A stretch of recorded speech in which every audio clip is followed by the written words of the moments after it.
And we thank you for joining us for our special digital coverage ahead of President Trump's address to Congress as we take a look at the Capitol and the nation's capital there. I'm Len Cannon. And I'm Mia Gradney. In just about 5 minutes now, President Trump will address a joint session of Congress, speaking directly to the American people. This will be the first time he will speak before both chambers since he returned to office 6 weeks ago. And tonight he'll be covering the key issues he's expected to talk about.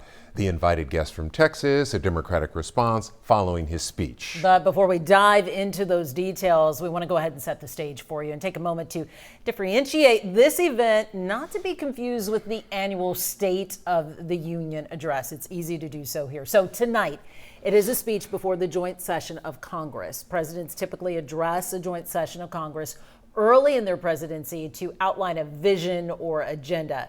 The first speech before lawmakers is not technically a State of the Union, but rather an address to the joint session of Congress. The U.S. Constitution requires that the president updates Congress and recommends policies, although the founding document does not specify precisely when that address should take place.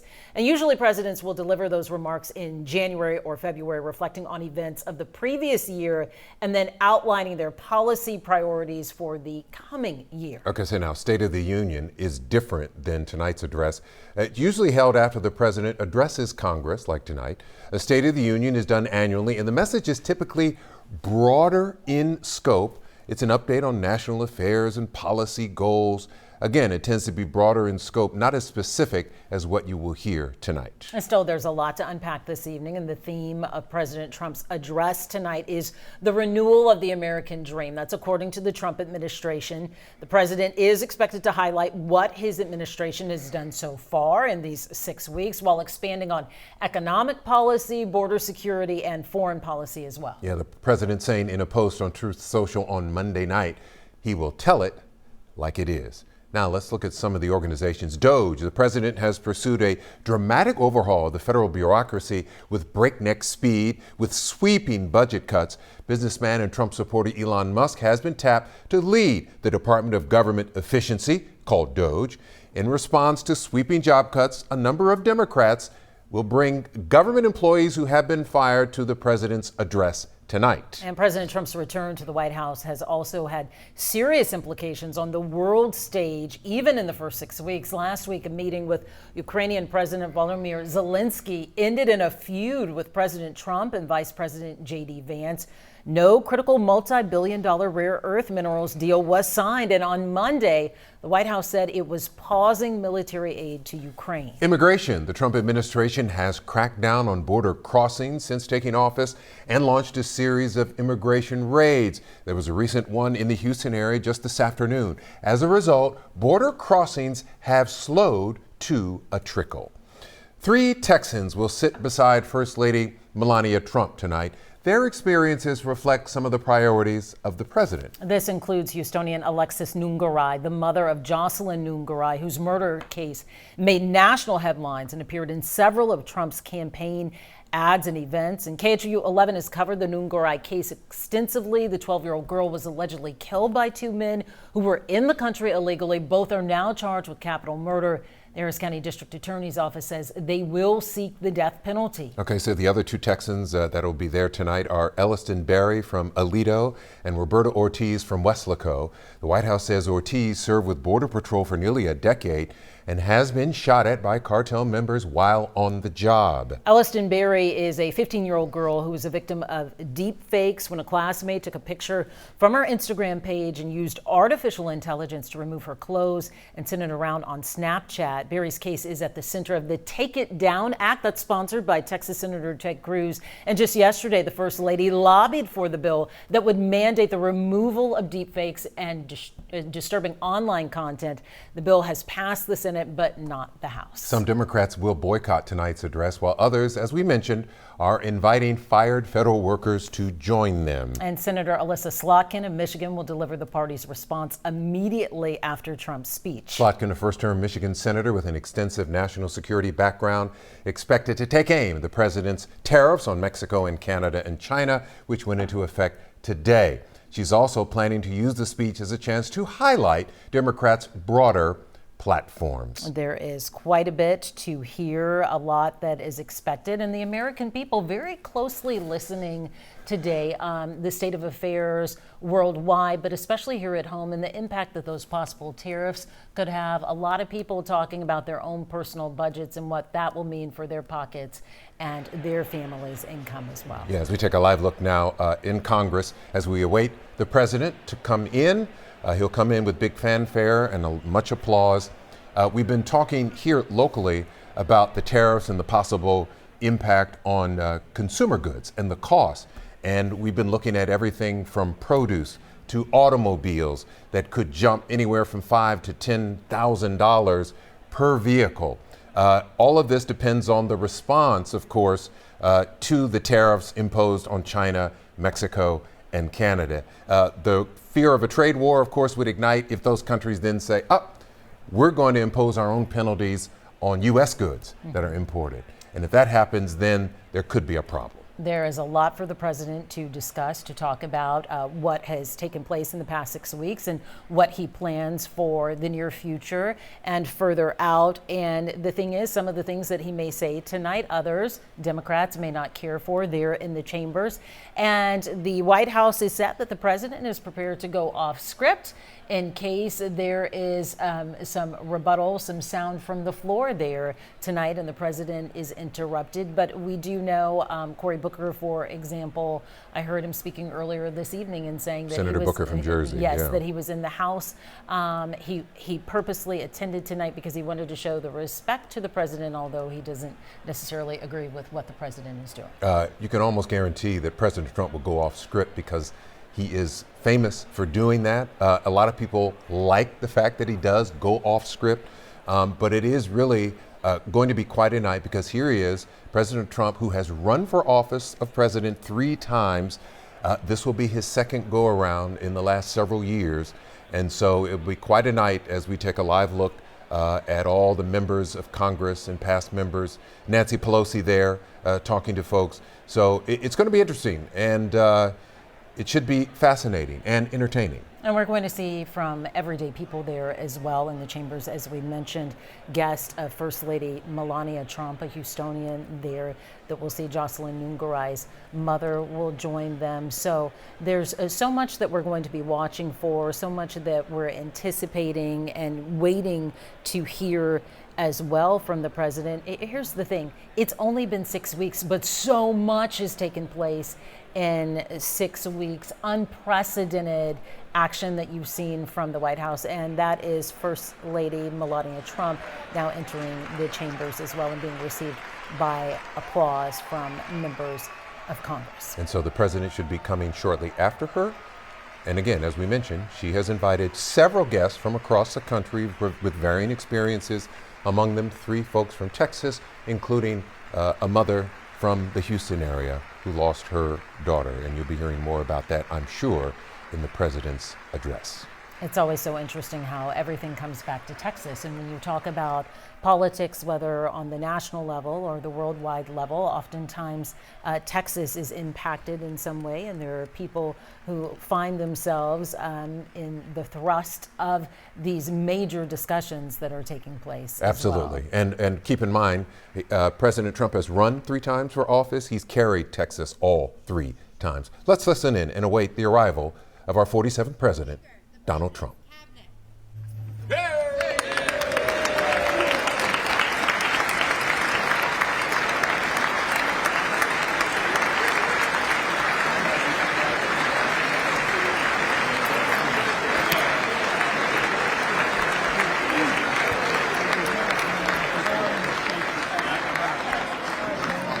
That's true. I should have done way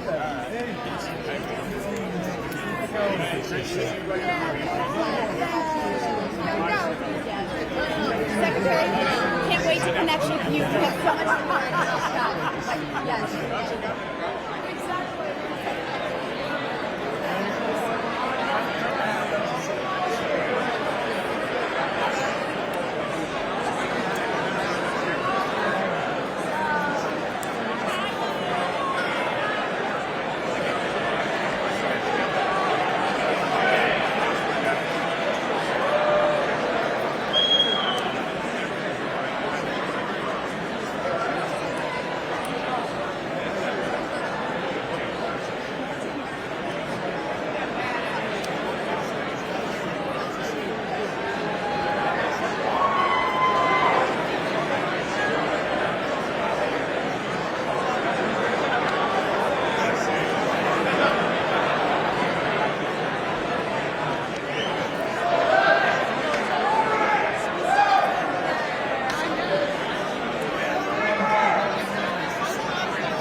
Mr. Speaker, the President of the United States.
Thank you.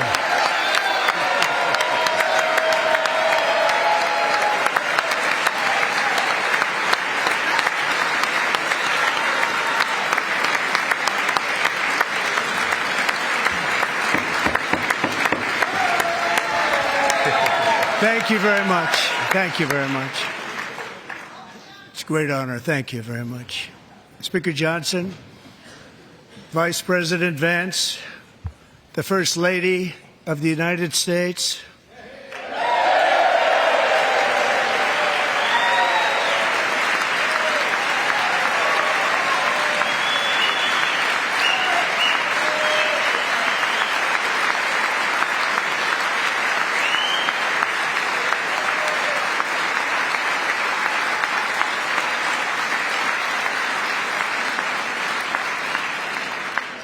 members of the United States Congress, thank you very much. And to my fellow citizens, America is back.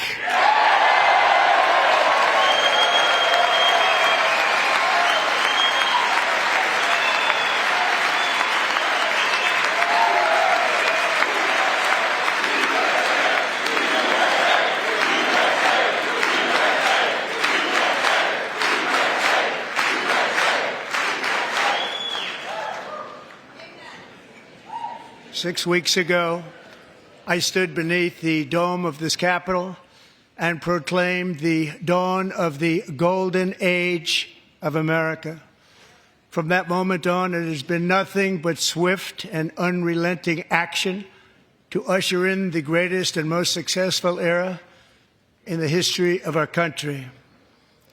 We have accomplished more in 43 days than most administrations accomplished in 4 years or 8 years, and we are just getting started.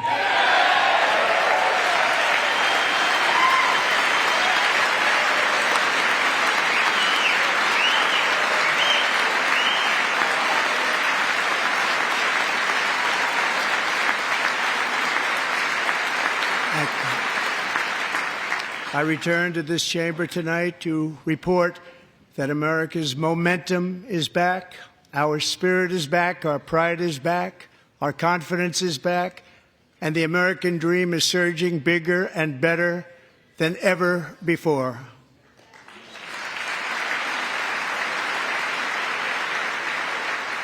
The American dream is unstoppable, and our country is on the verge of a comeback, the likes of which the world has never witnessed and perhaps will never witness again.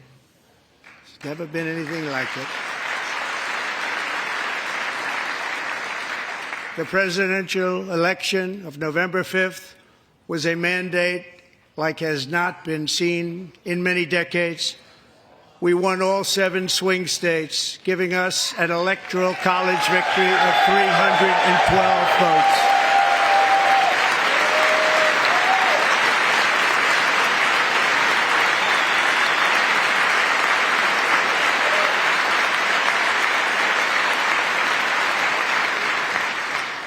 We won the popular vote by big numbers and won counties in our country.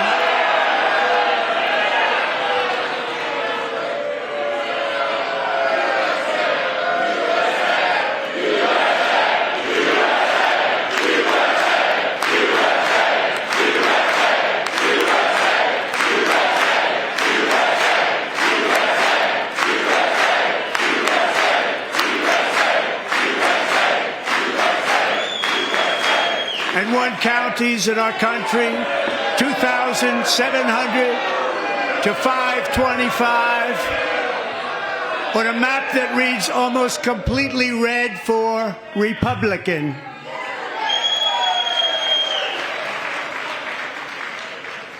Now, for the first time in modern history, more Americans believe that our country is headed in the right direction than the wrong direction. In fact, it's an astonishing record, 27-point swing, the most ever.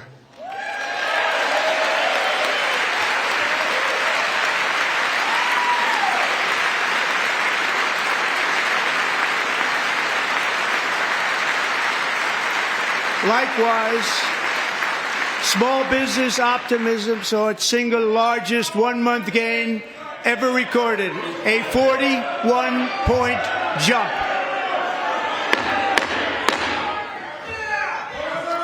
Members are directed to uphold and maintain decorum in the House and to cease any further disruptions. That's your warning.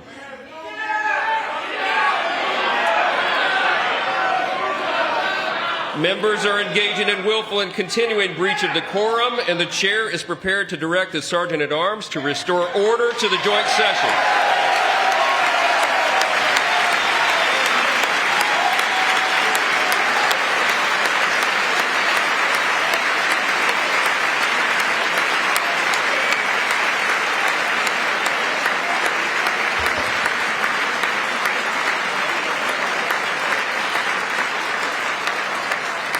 Mr. Green, take your seat.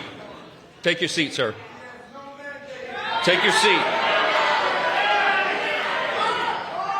Finding that members continue to engage in willful and concerted disruption of proper decorum, the chair now directs the Sergeant-at-Arms to restore order.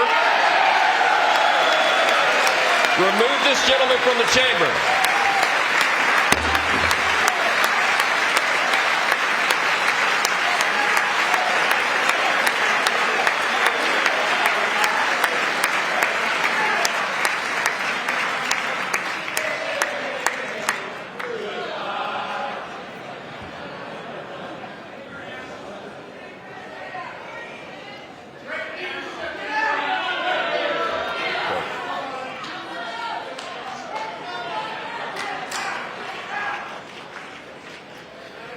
Members are directed to uphold and maintain decorum in the House.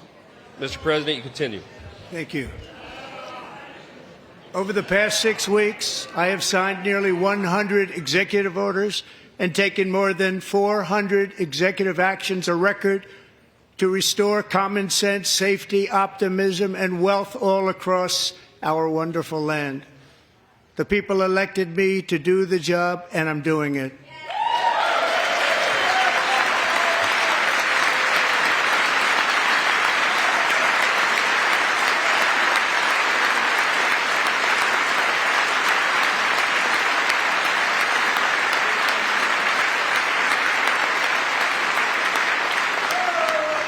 In fact, it has been stated by many that the first month of our presidency, it's our presidency, is the most successful in the history of our nation. By many.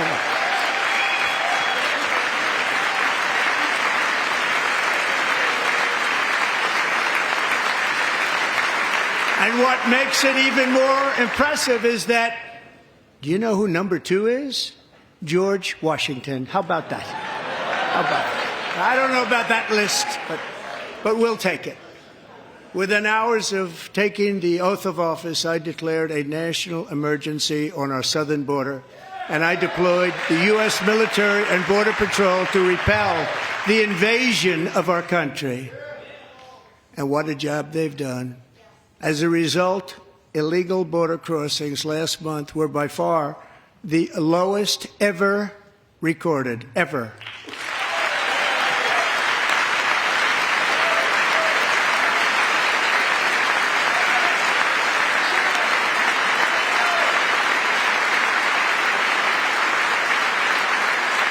They heard my words and they chose not to come. Much easier that way.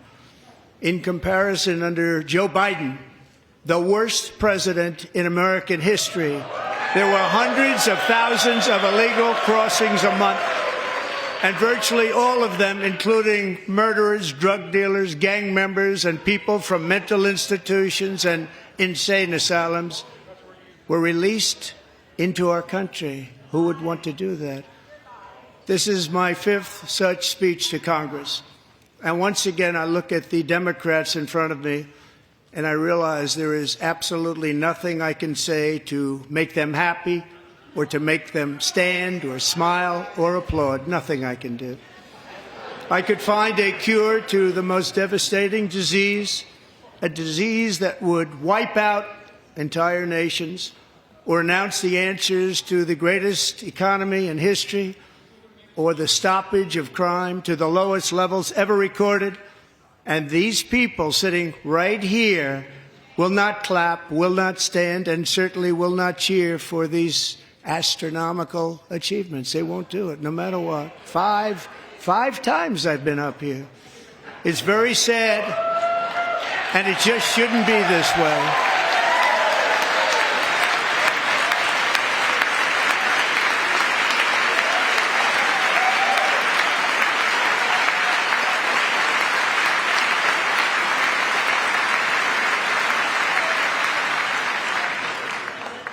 So Democrats sitting before me, for just this one night, why not join us in celebrating so many incredible wins for America? For the good of our nation, let's work together and let's truly make America great again.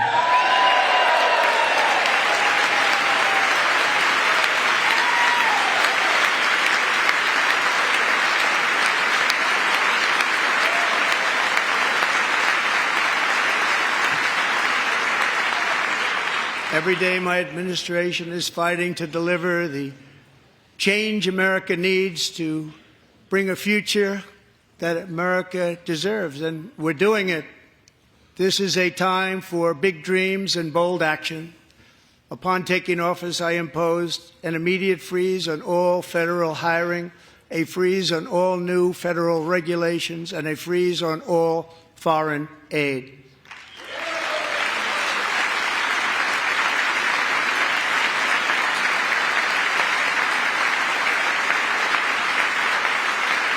I terminated the ridiculous Green New Scam.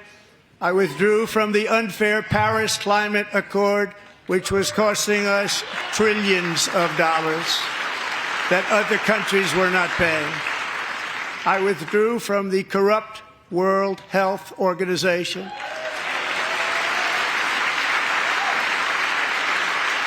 And I also withdrew from the anti-American UN Human Rights Council.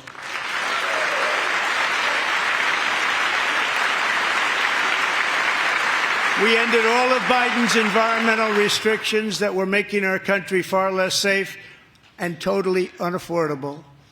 And importantly, we ended the last administration's insane electric vehicle mandate, saving our auto workers and companies from economic destruction.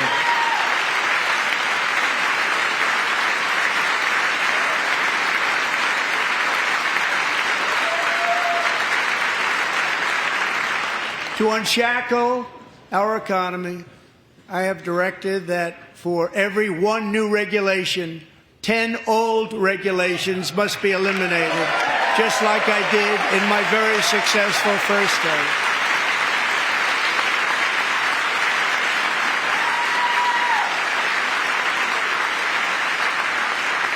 And in that first term, we set records on ending unnecessary rules and regulations like no other president had done before.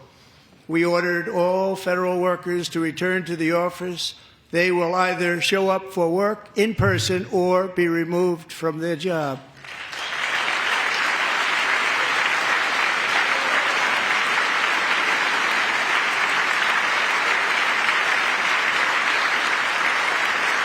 And we have ended weaponized government where, as an example, a sitting president is allowed to viciously prosecute his political opponent, like me.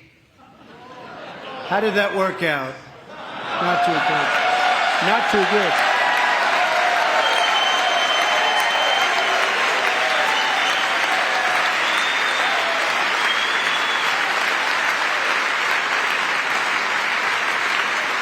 And I have stopped all government censorship and brought back free speech in America. It's back.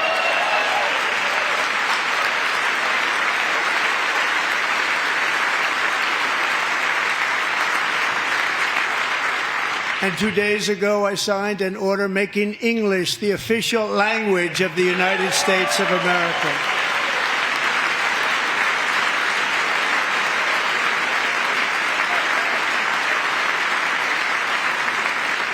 I renamed the Gulf of Mexico the Gulf of America.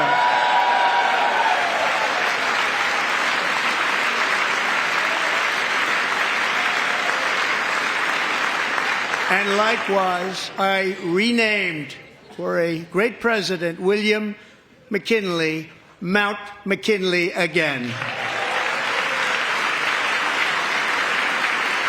Beautiful Alaska. We love Alaska. We've ended the tyranny of so-called diversity, equity, and inclusion policies all across the entire federal government and indeed the private sector and our military. And our country will be woke no longer.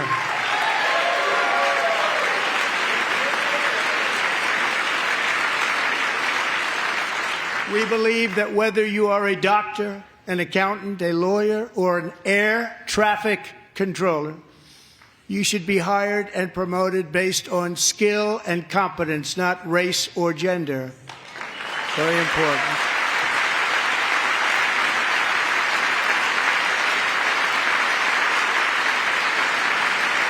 You should be hired based on merit. And the Supreme Court, in a brave and very powerful decision, has allowed us to do so. Thank you. Thank you very much. Thank you. We have removed the poison of critical race theory from our public schools, and I signed an order making it the official policy of the United States government that there are only two genders, male and female.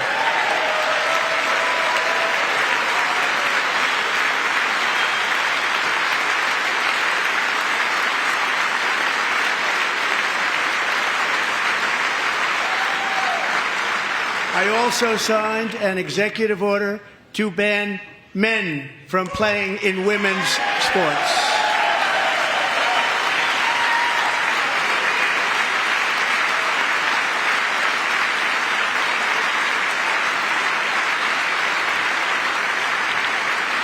Three years ago, Peyton McNabb was an all-star high school athlete, one of the best, preparing for a future in college sports.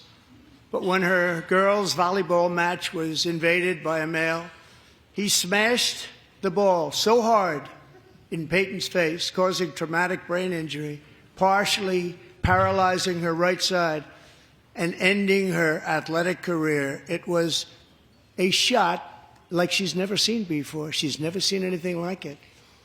Peyton is here tonight in the gallery, and Peyton, from now on, schools will kick the men off the girls' team, or they will lose all federal funding.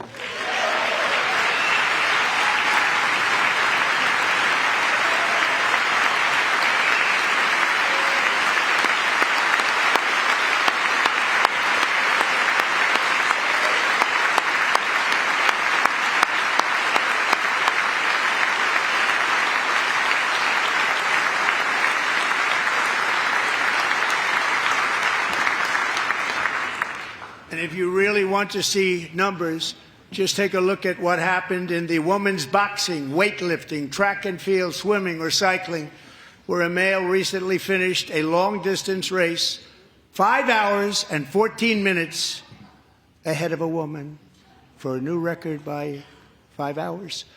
Broke the record by 5 hours. It's demeaning for women, and it's very bad for our country. We're not going to put up with it any longer.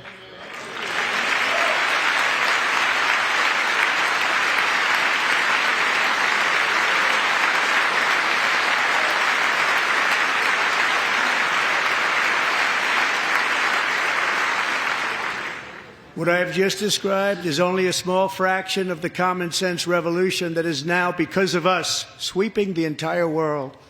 Common sense has become a common theme, and we will never go back. Never. Never going to let that happen.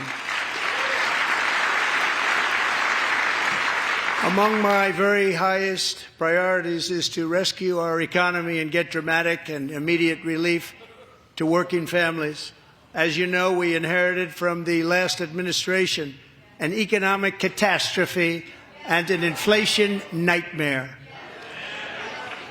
Their policies drove up energy prices, pushed up grocery costs, and drove the necessities of life out of reach for millions and millions of Americans. They've never had anything like it. We suffered the worst inflation in 48 years, but perhaps even in the history of our country. They're not sure. As president, I'm fighting every day to reverse this damage and make America affordable again.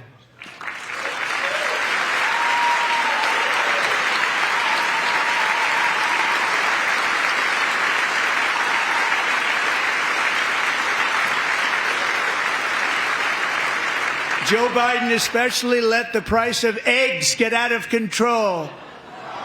The egg price is out of control. And we're working hard to get it back down. Secretary, do a good job on that. You inherited a total mess from the previous administration. Do a good job.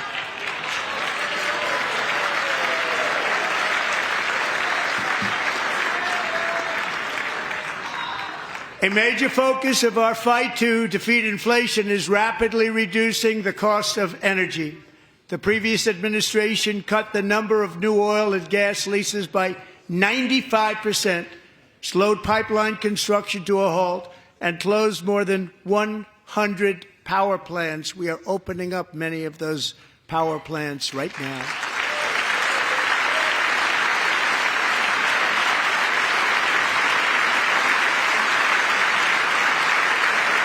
And frankly, we have never seen anything like it. That's why on my first day in office, I declared a national energy emergency. As you've heard me say many times, we have more liquid gold under our feet than any nation on earth, and by far. And now I fully authorize the most talented team ever assembled to go and get it. It's called Drill, Baby, Drill.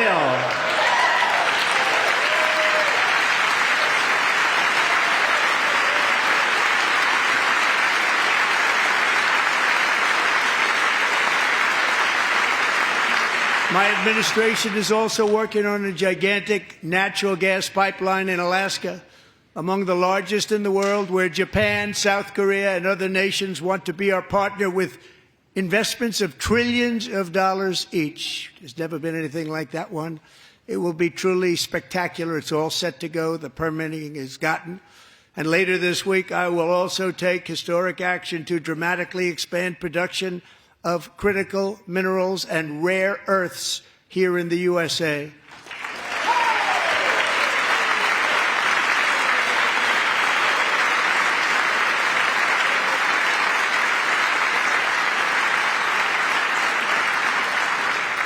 To further combat inflation, we will not only be reducing the cost of energy, but will be ending the flagrant waste of taxpayer dollars.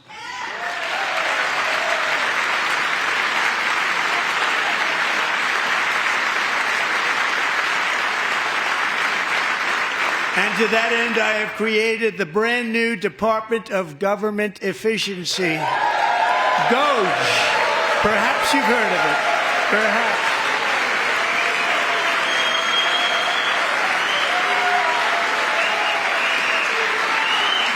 Which is headed by Elon Musk, who is in the gallery tonight.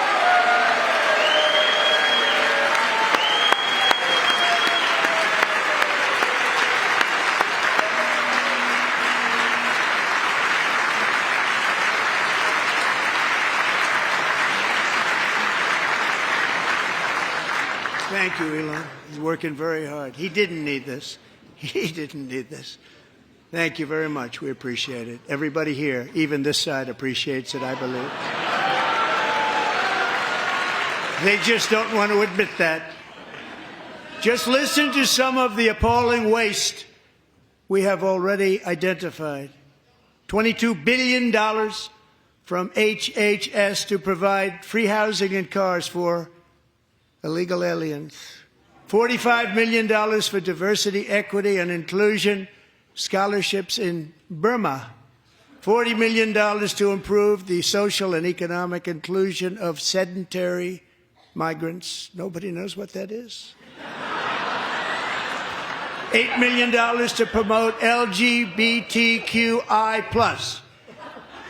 in the African nation of Lesotho, which nobody has ever heard of. $60 million for indigenous peoples and Afro-Colombian empowerment in Central America. $60 million. $8 million for making mice transgender.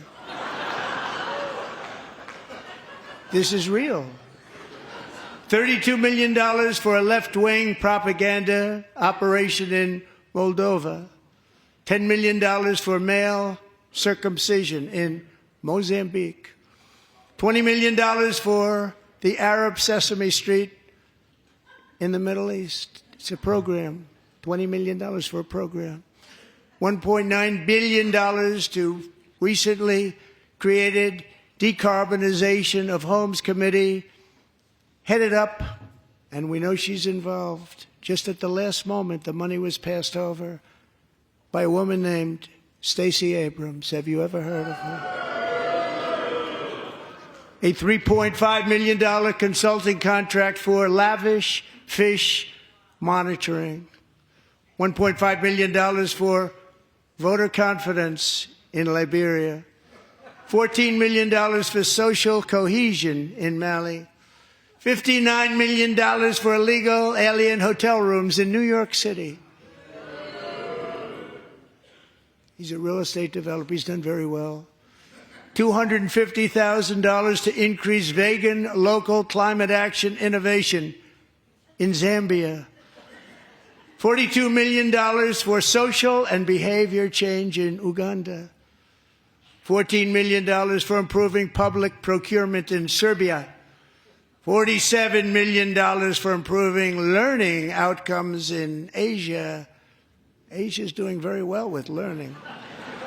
You know what we're doing. We should use it ourselves. And $101 million for DEI contracts at the Department of Education. The most ever paid, nothing even like it. Under the Trump administration, all of these scams, and they're far worse, but I didn't think it was appropriate to talk about them. They're so bad. Many more have been found out and exposed and swiftly terminated by a group of very intelligent, mostly young people, headed up by Elon, and we appreciate it. We found hundreds of billions of dollars of fraud.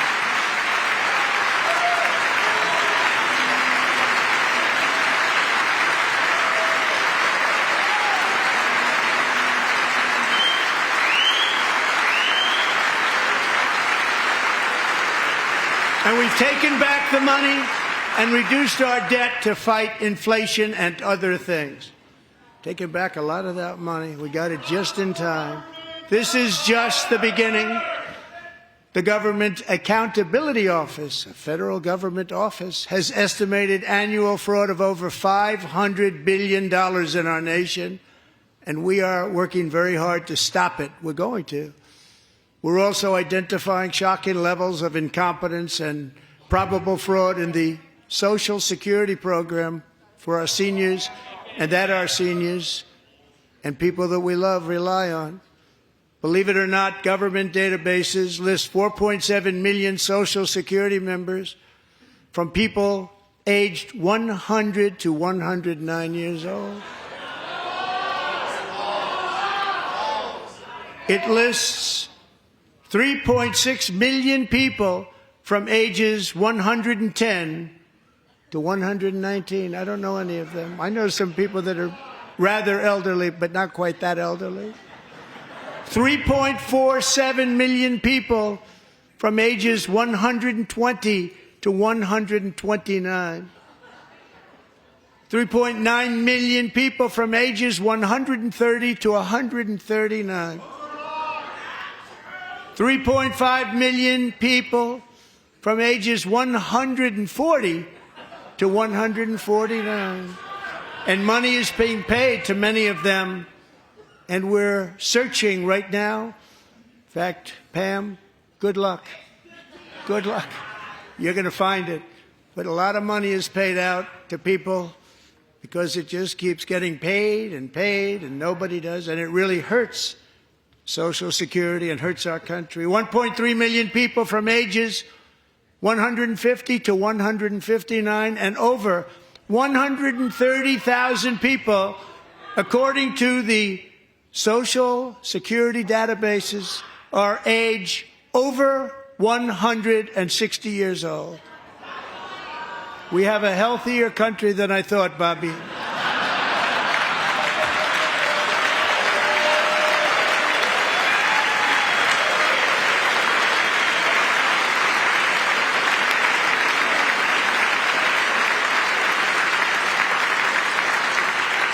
Including, to finish, 1,039 people between the ages of 220 and 229, one person between the age of 240 and 249, and one person is listed at 360 years of age. More than 100 years older than our country. But we're going to find out where that money's going, and it's not going to be pretty. By slashing all of the fraud, waste, and theft we can find, we will defeat inflation, bring down mortgage rates, lower car payments and grocery prices, protect our seniors, and put more money in the pockets of American families.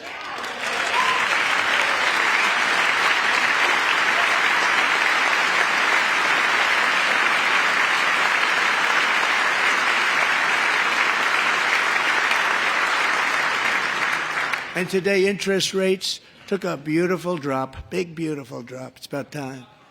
And in the near future, I want to do what has not been done in 24 years, balance the federal budget. We're going to balance it.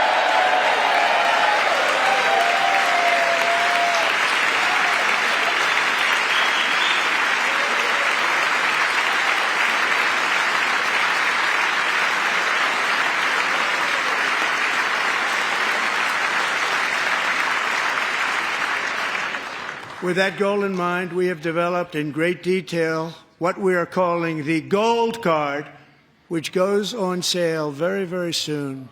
For $5 million, we will allow the most successful job-creating people from all over the world to buy a path to U.S. citizenship. It's like the green card, but better and more sophisticated. And these people will have to pay tax in our country. They won't have to pay tax from where they came. The money that they've made, you wouldn't want to do that, but they have to pay tax, create jobs. They'll also be taking people out of colleges and paying for them so that we can keep them in our country instead of having them being forced out. Number one, at the top school, as an example, being forced out and not being allowed to stay and create tremendous numbers of jobs and great success for a company out there. So while we take out the criminals, killers, traffickers, and child predators who are allowed to enter our country under the open border policy of these people, the Democrats, the Biden administration, the open border insane policies that you've allowed to destroy our country, we will now bring in brilliant, hardworking, job-creating people. They're going to pay a lot of money, and we're going to reduce our debt with that money.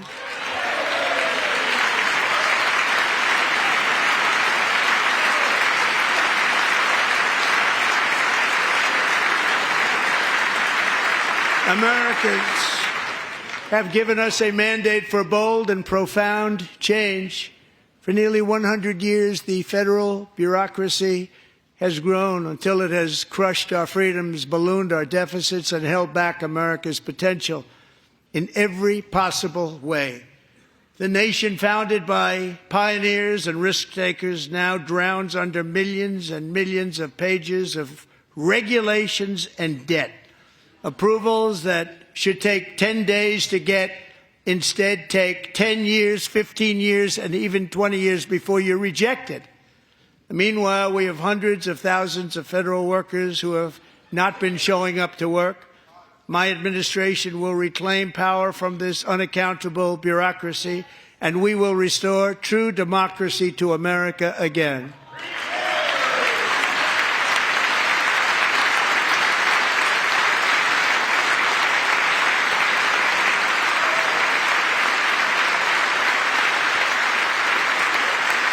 any federal bureaucrat who resists this change will be removed from office immediately. Because we are draining the swamp. It's very simple. And the days of rule by unelected bureaucrats are over.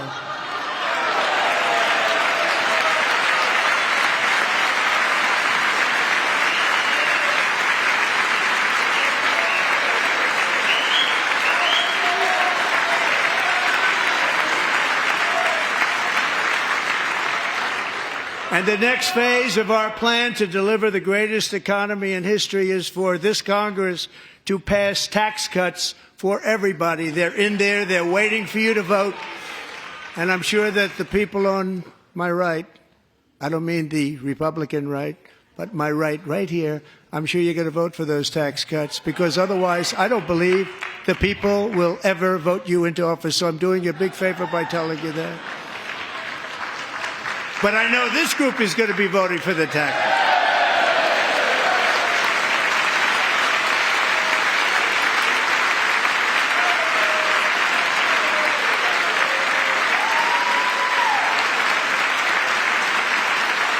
Thank you. It's a very, very big part of our plan. We had tremendous success in our first term with it. A very big part of our plan. We're seeking permanent income tax cuts all across the board. And to get urgently needed relief to Americans hit especially hard by inflation, I'm calling for no tax on tips, no tax on overtime, and no tax on Social Security benefits for our great seniors.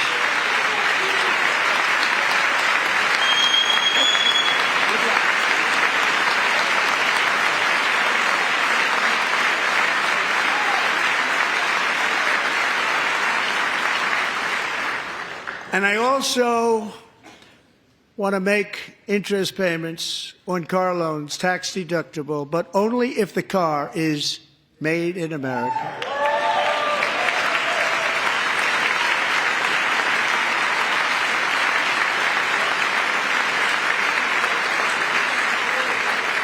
And by the way, we're going to have growth in the auto industry like nobody's ever seen. Plants are opening up all over the place. Deals are being made. Never seen. That's a combination of the election win and tariffs. It's a beautiful word, isn't it? That, along with our other policies, will allow our auto industry to absolutely boom. It's going to boom. Spoke to the majors today, all three, the top people, and they're so excited. In fact, already numerous car companies have announced that they will be building massive automobile plants in America, with Honda just announcing a new plant in Indiana, one of the largest anywhere in the world.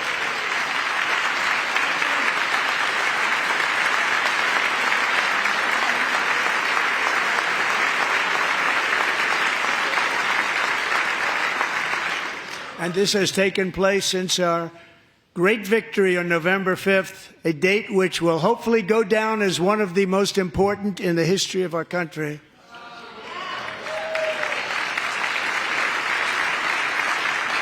In addition, as part of our tax cuts, we want to cut taxes on domestic production and all manufacturing. And just as we did before, we will provide 100% expensing. It will be retroactive to January 20th, 2025. And it was one of the main reasons why our tax cuts were so successful in our first term, giving us the most successful economy in the history of our country. First term. We had a great first term.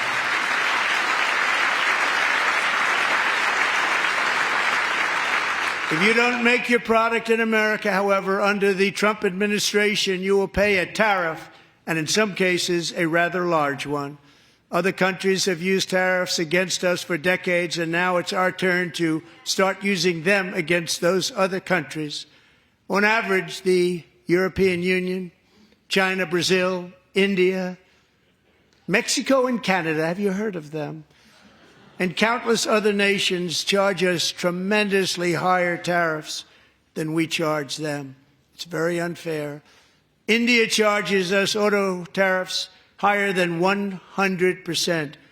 China's average tariff on our products is twice what we charge them. And South Korea's average tariff is 4 times higher. Think of that, 4 times higher. And we give so much help militarily and in so many other ways to South Korea, but that's what happens.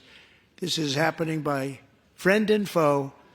This system is not fair to the United States and never was, and so on April 2nd, I wanted to make it April 1st, but I didn't want to be accused of April Fool's Day.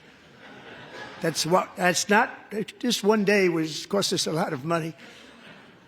But we're going to do it in April. I'm a very superstitious person. April 2nd, reciprocal tariffs kick in.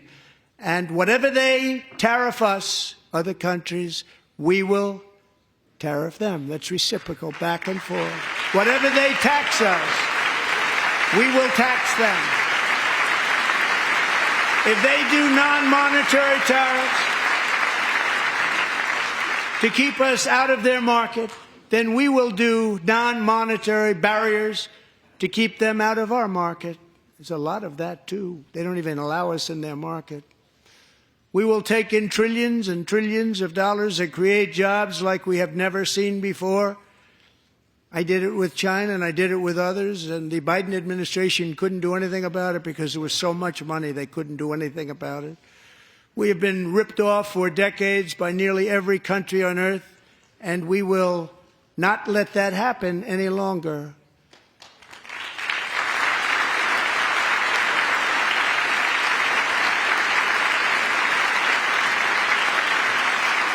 Much has been said over the last 3 months about Mexico and Canada, but we have very large deficits with both of them. But even more importantly, they've allowed fentanyl to come into our country at levels never seen before, killing hundreds of thousands of our citizens and many very young, beautiful people, destroying families.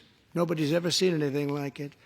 They are, in effect, receiving subsidies of hundreds of billions of dollars. We pay subsidies to Canada and to Mexico of hundreds of billions of dollars, and the United States will not be doing that any longer. We're not going to do it any longer.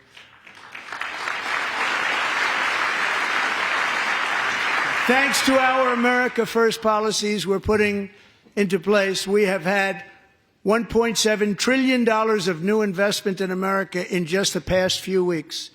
The combination of the election and our economic policies that people of SoftBank, one of the most brilliant anywhere in the world, announced a $200 billion investment. OpenAI and Oracle, Larry Ellison, announced $500 billion investment, which they wouldn't have done if Kamala had won. Apple announced $500 billion investment. Tim Cook called me. He said, I cannot spend it fast enough. It's going to be much higher than that, I believe. They'll be building their plants here instead of in China. And just yesterday, Taiwan Semiconductor, the biggest in the world, most powerful in the world, has a tremendous amount, 97% of the market, announced a $165 billion investment to build the most powerful chips on earth right here in the USA.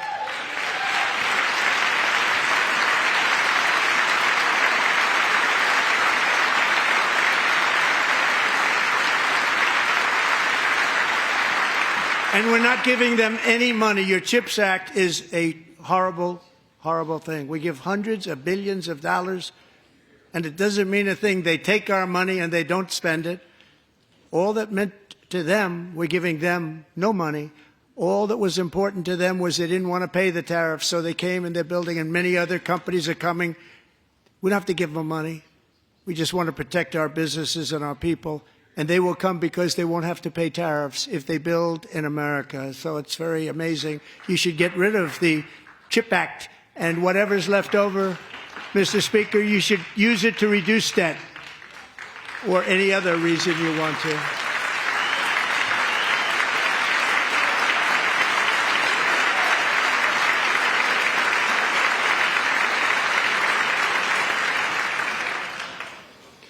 Our new trade policy will also be great for the American farmer. I love the farmer. Who will now be selling into our home market, the USA, because nobody is going to be able to compete with you. because there's goods that come in from other countries and companies. They're really in a bad position in so many different ways. They're uninspected. They may be very dirty and disgusting, and they come in and they pour in, and they hurt our American farmers. The tariffs will go on agricultural product coming into America, and our farmers, starting on April 2nd, it may be a little bit of an adjustment period. We had that before when I made the deal with China, $50 billion of purchases, and I said, just bear with me, and they did. They did. Probably have to bear with me again, and this will be even better. That was great. The problem with it was that Biden didn't enforce it. He didn't enforce it. $50 billion of purchases, and we were doing great, but Biden did not enforce it, and it hurt our farmers. But our farmers are going to have a field day right now. So to our farmers, have a lot of fun. I love you too. I love you too. It's all going to happen.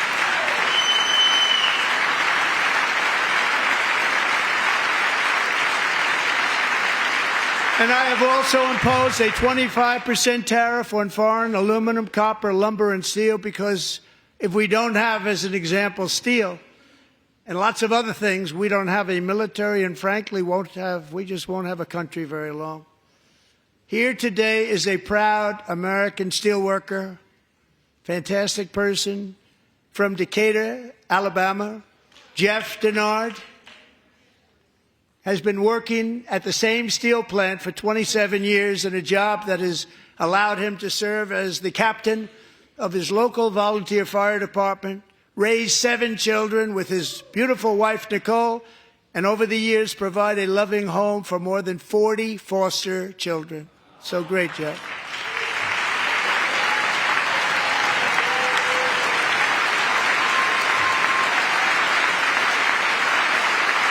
Thank you, Jeff. Thank you, Jeff.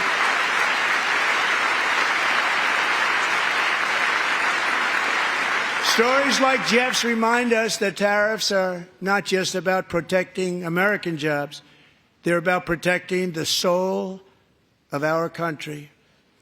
Tariffs are about making America rich again and making America great again, and it's happening, and it will happen rather quickly. There'll be a little disturbance, but we're okay with that.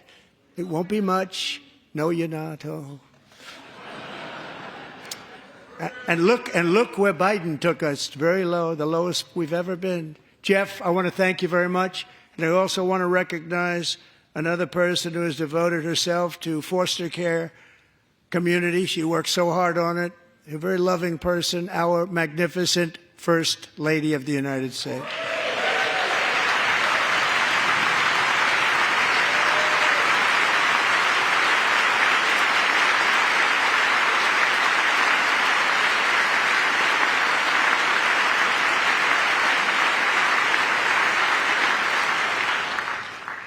Melania's work has yielded incredible results, helping prepare our nation's future leaders as they enter the workforce. Our First Lady is joined by 2 impressive young women, very impressive. Haley Ferguson, who benefited from the First Lady's Fostering the Future initiative and is poised to complete her education and become a teacher. And Elliston Berry, who became a victim of an illicit deepfake image produced by a peer. With Elliston's help, the Senate just passed the Take It Down Act, and this is so important. Thank you very much, John. John Thune, thank you. Stand up, John. Thank you, John.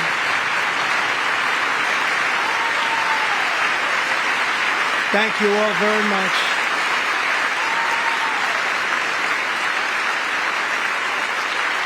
Thank you.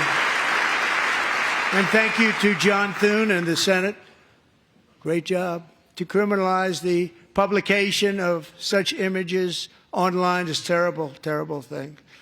And once it passes the House, I look forward to signing that bill into law. Thank you. And I'm going to use that bill for myself, too, if you don't mind.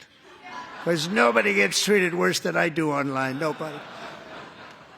That's great. Thank you very much to the Senate. Thank you.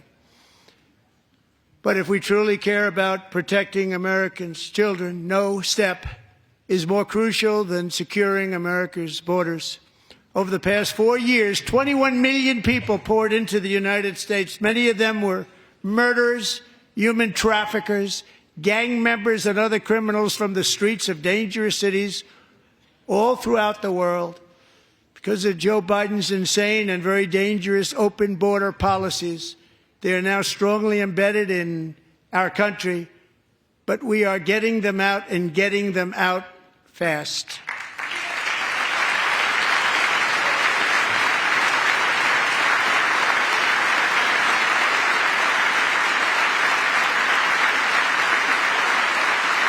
And I want to thank Tom Homan and Christy. I want to thank you and Paul of Border Patrol.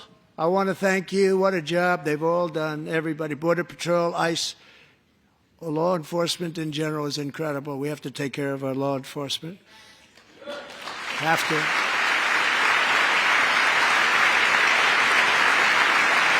Last year,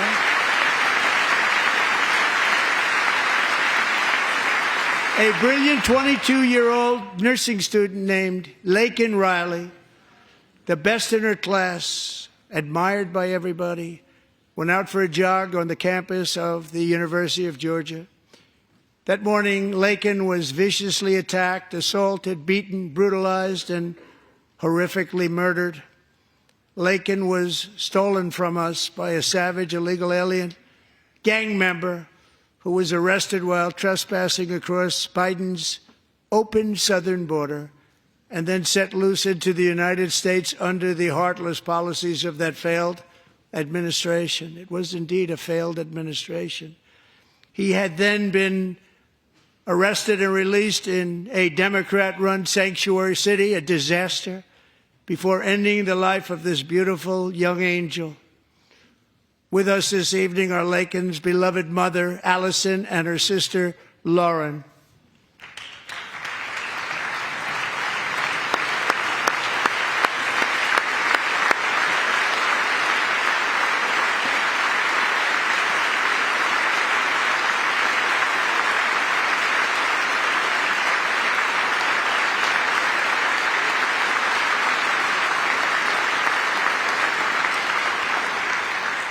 Last year, I told Laken's grieving parents that we would ensure their daughter would not have died in vain.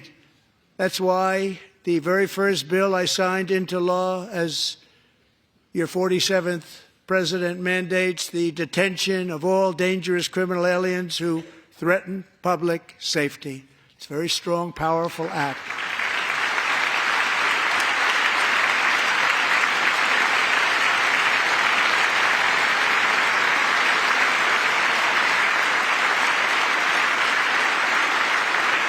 It's called the Laken-Riley Act. So Allison and Lauren, America will never, ever forget our beautiful Laken Hope Riley.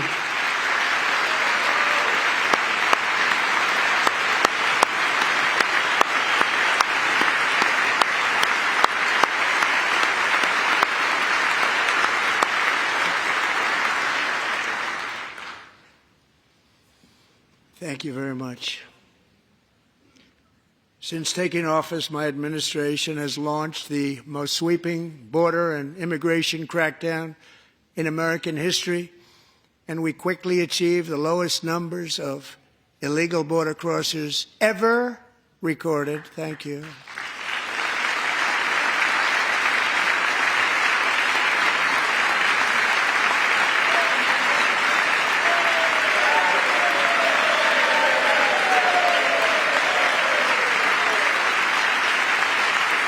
The media and our friends in the Democrat Party kept saying we needed new legislation, we must have legislation to secure the border. But it turned out that all we really needed was a new president.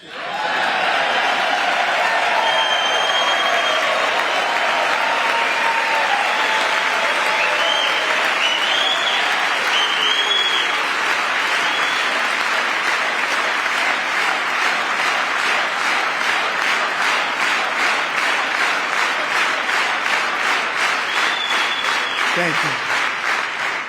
Joe Biden didn't just open our borders, he flew illegal aliens over them to overwhelm our schools, hospitals, and communities throughout the country. Entire towns like Aurora, Colorado, and Springfield, Ohio, buckled under the weight of the migrant occupation and corruption like nobody's ever seen before.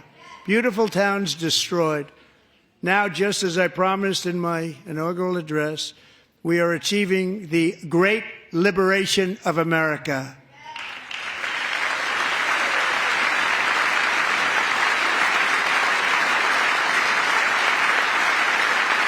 But there still is much work to be done. Here tonight is a woman I have gotten to know, Alexis Nungari from Houston. Wonderful woman. Last June, Alexis's 12-year-old daughter, her precious Jocelyn, walked to a nearby convenience store. She was kidnapped, tied up, assaulted for 2 hours under a bridge, and horrifically murdered. Arrested and charged with this heinous crime are 2 illegal alien monsters from Venezuela, released into America by the last administration through their ridiculous open border. The death of this beautiful 12-year-old girl and the agony of her mother and family touched our entire nation greatly. Alexis, I promised that we would always remember your daughter, your magnificent daughter, and earlier tonight, I signed an order keeping my word to you. One thing I have learned about Jocelyn is that she loved animals so much. She loved nature. Across Galveston Bay, from where Jocelyn lived in Houston, you will find a magnificent national wildlife refuge, a pristine, peaceful, 34,000-acre sanctuary for all of God's creatures on the edge of the Gulf of America. Alexis, moments ago, I formally renamed that refuge in loving memory of your beautiful daughter, Jocelyn. So, Mr. Vice President, if you would, may I have the order?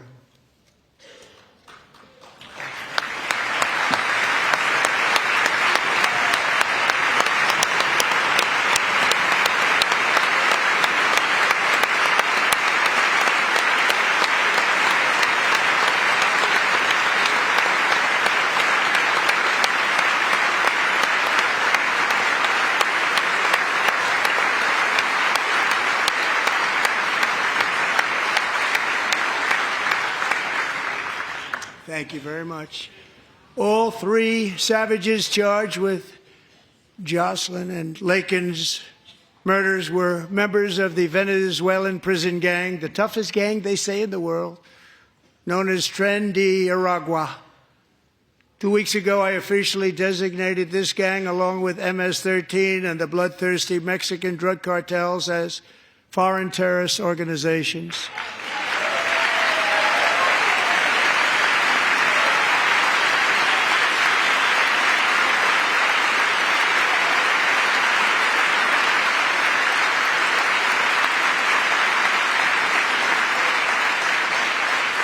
They are now officially in the same category as ISIS, and that's not good for them.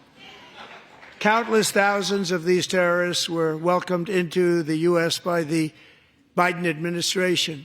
But now every last one will be rounded up and forcibly removed from our country, or, if they're too dangerous, put in jails, standing trial in this country, because we don't want them to come back ever. With us this evening is a warrior on the front lines of that battle, Border Patrol Agent Roberto Ortiz. Great guy.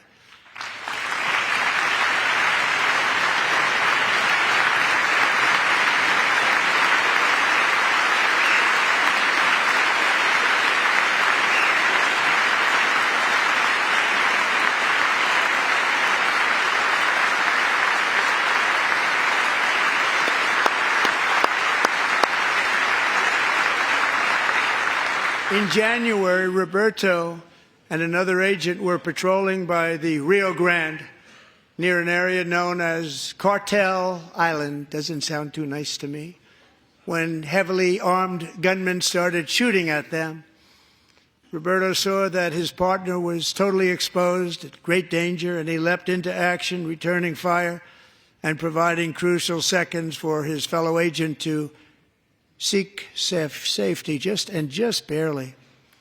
I have some of the prints of that event, and it was not good. Agent Ortiz, we salute you for your great courage and for your line of fire that you took and for the bravery that you showed. We honor you, and we will always honor you. Thank you, Roberto, very much.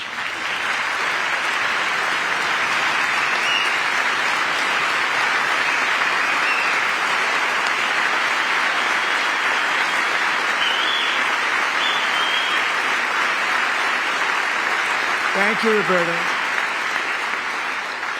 And I actually got to know him on my many calls to the border. He's a great gentleman. The territory to the immediate south of our border is now dominated entirely by criminal cartels that murder, rape, torture, and exercise total control. They have total control over a whole nation, posing a grave threat to our national security. The cartels are waging war in America, and it's time for America to wage war on the cartels, which we are doing.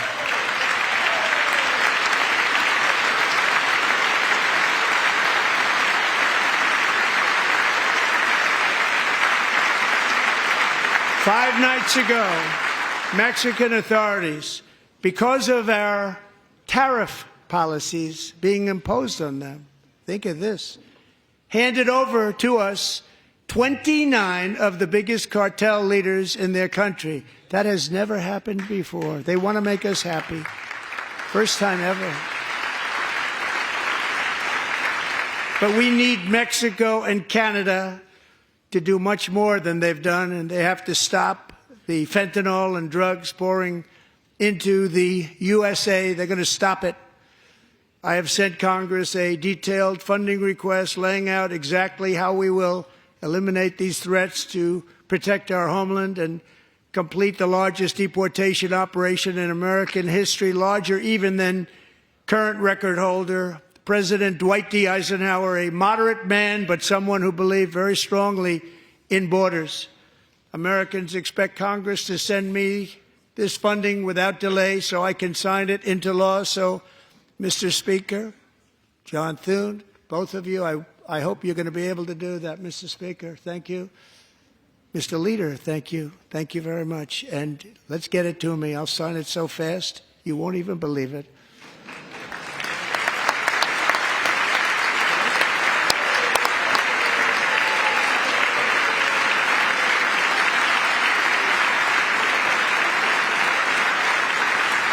And as we reclaim our sovereignty, we must also bring back law and order to our cities and towns.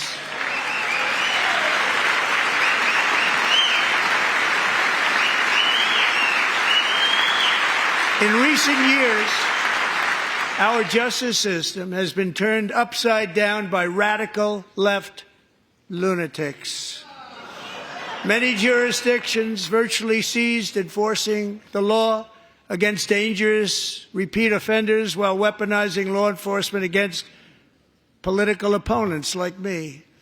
My administration has acted swiftly and decisively to restore fair, equal, and impartial justice under the constitutional rule of law, starting at the FBI and the DOJ. Pam, good luck. Cash, wherever you may be, good luck. Good luck. Pam Bondi. Good luck. So important. Going to do a great job. Cash, thank you. Thank you, Cash.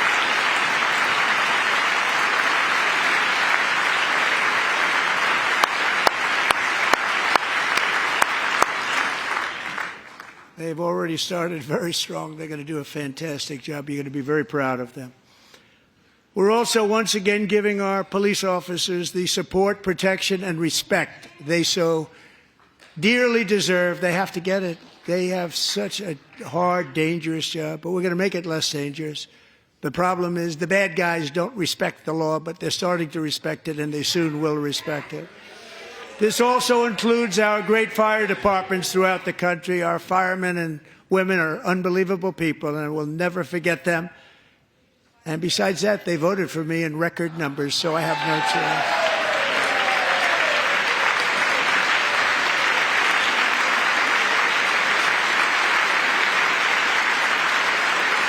1 year ago this month, 31-year-old New York police officer Jonathan Diller, unbelievably wonderful person and a great officer, was gunned down at a traffic stop on Long Island. I went to his funeral. The vicious criminal charged with his murder had 21 prior arrests, and they were rough arrests, too. He was a real bad one. The thug in the seat next to him had 14 prior arrests and went by the name of Killer. He was Killer. He killed other people, they say, a lot of them. I attended Officer Diller's service, and when I met his wife and one-year-old son, Ryan, it was very inspirational, actually. His widow's name is Stephanie, and she is here tonight. Stephanie, thank you very much, Stephanie. Thank you very much.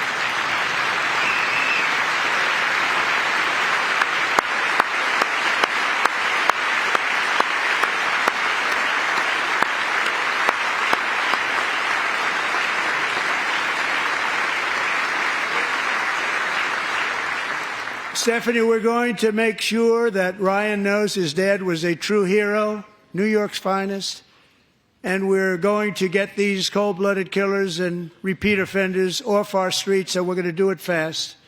Got to stop it. They get out with 28 arrests. They push people into subway trains. They hit people over the head, back of the head with baseball bats. We got to get them out of here. I've already signed an executive order requiring a mandatory death penalty for anyone who murders a police officer, and tonight I'm asking Congress to pass that policy into permanent law.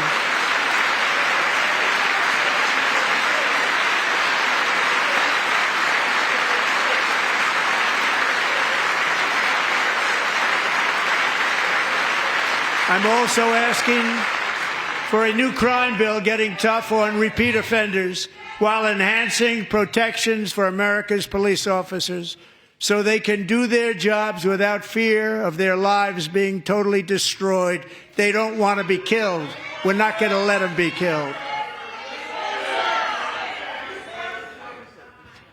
Joining us in the gallery tonight is a young man who truly loves our police. His name is DJ Daniel. He is 13 years old, and he has always dreamed of becoming a police officer.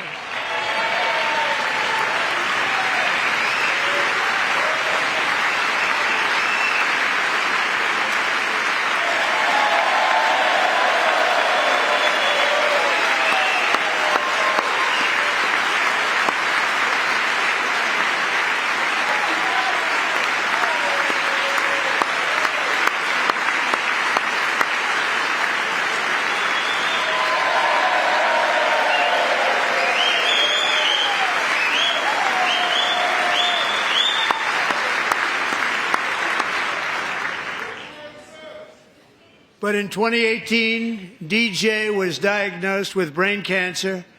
The doctors gave him 5 months at most to live. That was more than 6 years ago.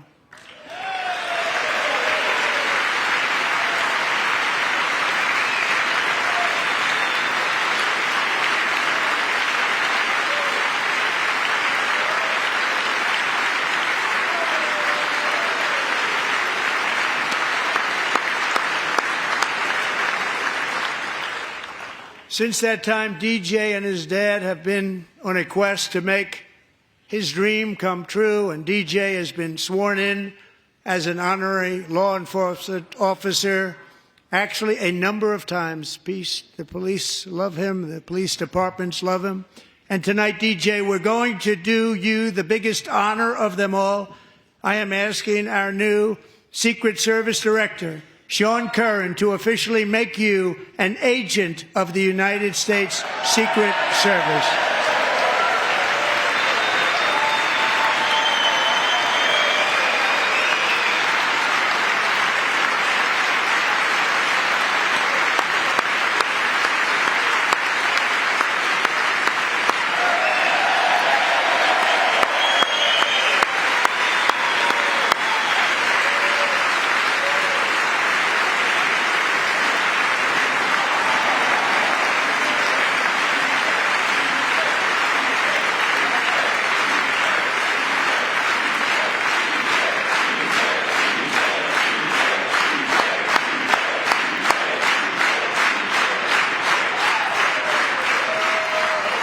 Thank you, DJ. DJ's doctors believe his cancer likely came from a chemical he was exposed to when he was younger. Since 1975, rates of child cancer have increased by more than 40%. Reversing this trend is one of the top priorities for our new presidential commission to make America healthy again, chaired by our new Secretary of Health and Human Services, Robert F. Kennedy, Jr.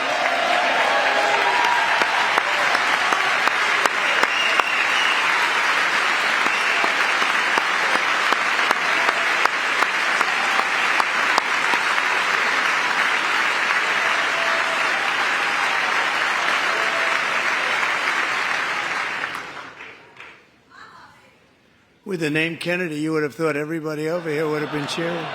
How quickly they forget. Our goal is to get toxins out of our environment, poisons out of our food supply, and keep our children healthy and strong. As an example, not long ago, and you can't even believe these numbers, 1 in 10,000 children had autism, 1 in 10,000. And now it's 1 in 36. There's something wrong. 1 in 36. Think of that.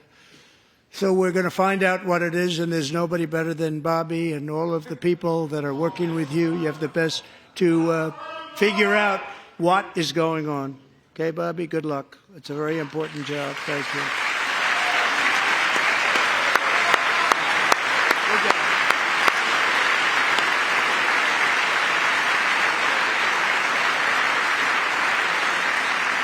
Thank you. My administration is also working to protect our children from toxic ideologies in our schools. A few years ago, January Littlejohn and her husband discovered that their daughter's school had secretly socially transitioned their 13-year-old little girl.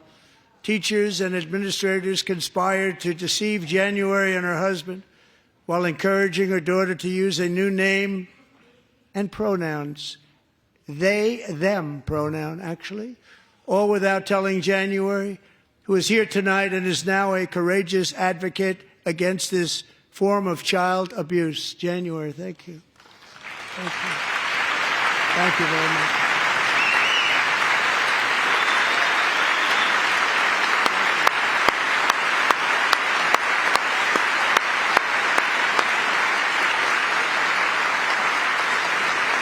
Thank you. Stories like this are why, shortly after taking office, I signed an executive order banning public schools from indoctrinating our children with transgender ideology.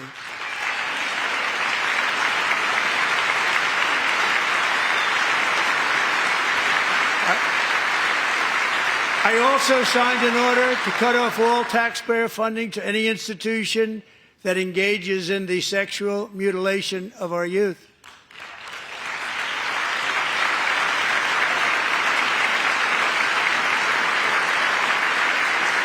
And now I want Congress to pass a bill permanently banning and criminalizing sex changes on children and forever ending the lie that any child is trapped in the wrong body. This is a big lie.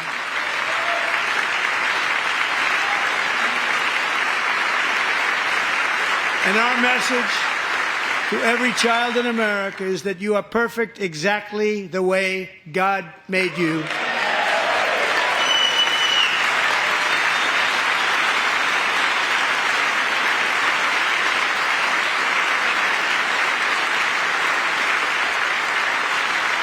Because we're getting wokeness out of our schools and out of our military, and it's already out, and it's out of our society. We don't want it.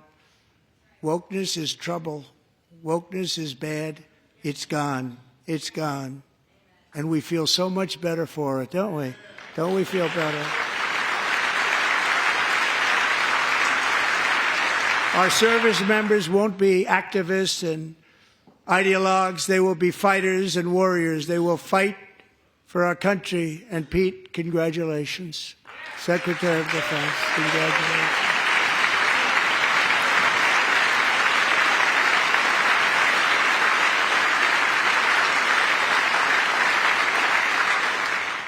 And he's not big into the woke movement, I can tell you.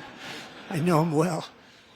I am pleased to report that in January, the U.S. Army had its single best recruiting month in 15 years, and that all armed services are having among the best recruiting results ever in the history of our services. What a difference.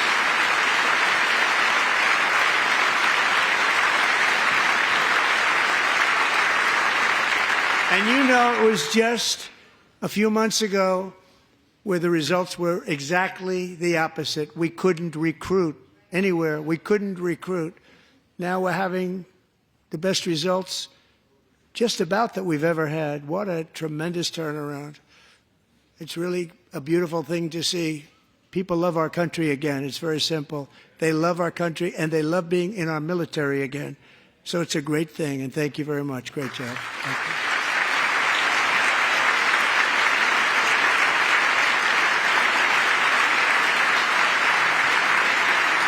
We're joined tonight by a young man, Jason Hartley, who knows the weight of that call of duty. Jason's father, grandfather, and great-grandfather all wore the uniform. Jason tragically lost his dad, who was also a Los Angeles County Sheriff's deputy when he was just a boy, and now he wants to carry on the family legacy of service. Jason is a senior in high school, a 6-letter varsity athlete, a really good athlete, they say, a brilliant student with a 4.46, that's good, GPA. And his greatest dream is to attend the U.S. Military Academy at West Point.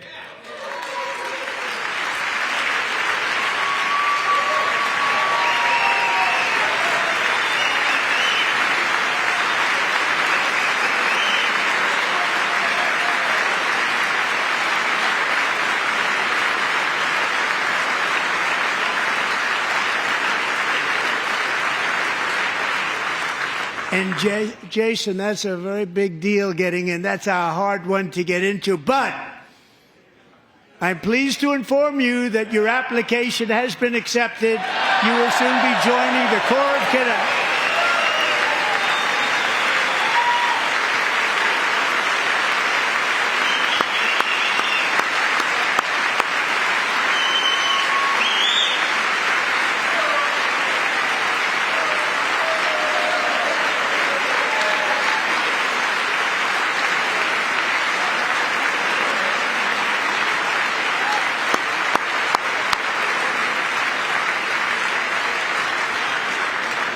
Thank you. Jason, you're going to be on the long gray line, Jason. As Commander-in-Chief, my focus is on building the most powerful military of the future. As a first step, I'm asking Congress to fund a state-of-the-art Golden Dome missile defense shield to protect our homeland, all made in the USA.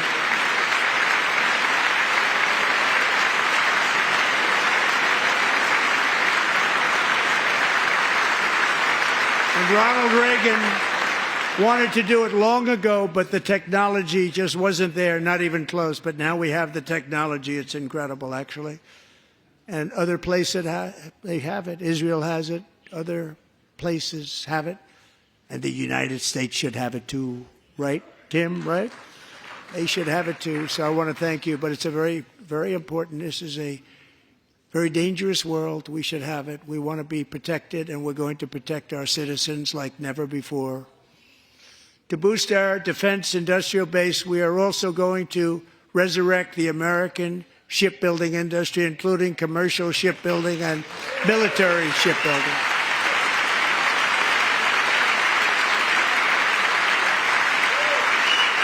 And for that purpose, I am announcing tonight that we will create a new Office of Shipbuilding in the White House and offer special tax incentives to bring this industry home to America where it belongs. We used to make so many ships. We don't make them anymore very much, but we're going to make them very fast, very soon. It will have a huge impact. To further enhance our national security, my administration will be reclaiming the Panama Canal, and we've already started doing it.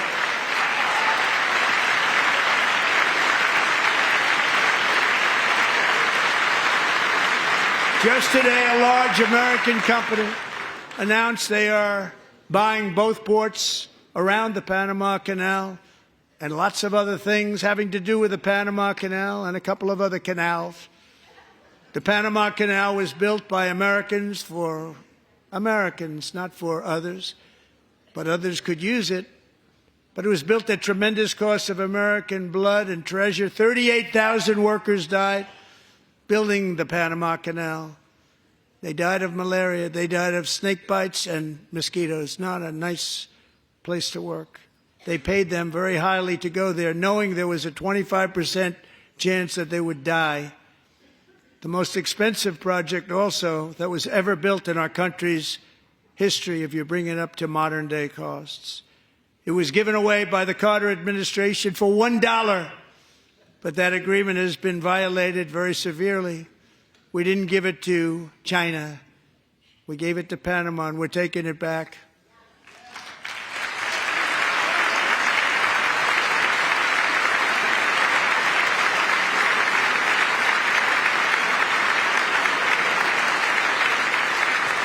And we have Marco Rubio in charge. Good luck, Marco. Now, we know who to blame if anything goes wrong. Now, Marco's been amazing, and he's going to do a great job. Think of it. He got 100 votes. You know, he was approved with actually 99, but the 100th was this gentleman, and I feel very certain. So let's assume he got 100 votes. And I'm either very, very happy about that or I'm very concerned about it. But he's already proven. I mean, he's a great gentleman. He's respected by everybody, and we appreciate you voting for Marco. He's going to do a fantastic job. Thank you. Thank you. He's doing a great job. Great job. And I also have a message tonight for the incredible people of Greenland. We strongly support your right to determine your own future. And if you choose, we welcome you into the United States of America. We need Greenland for national security and even international security, and we're working with everybody involved to try and get it. But we need it really for international world security, and I think we're going to get it. One way or the other, we're going to get it. We will keep you safe. We will make you rich, and together we will take Greenland to heights like you have never thought possible before. It's a very small population, but very, very large piece of land and very, very important for military security. America is once again standing strong against the forces of radical Islamic terrorism. 3.5 years ago, ISIS terrorists killed 13 American service members and countless others in the Abbey Gate bombing during the disastrous and incompetent withdrawal from Afghanistan. Not that they were withdrawing, it was the way they withdrew. Perhaps the most embarrassing moment in the history of our country. Tonight I am pleased to announce that we have just apprehended the top terrorist responsible for that atrocity, and he is right now on his way here to face the swift sword of American justice.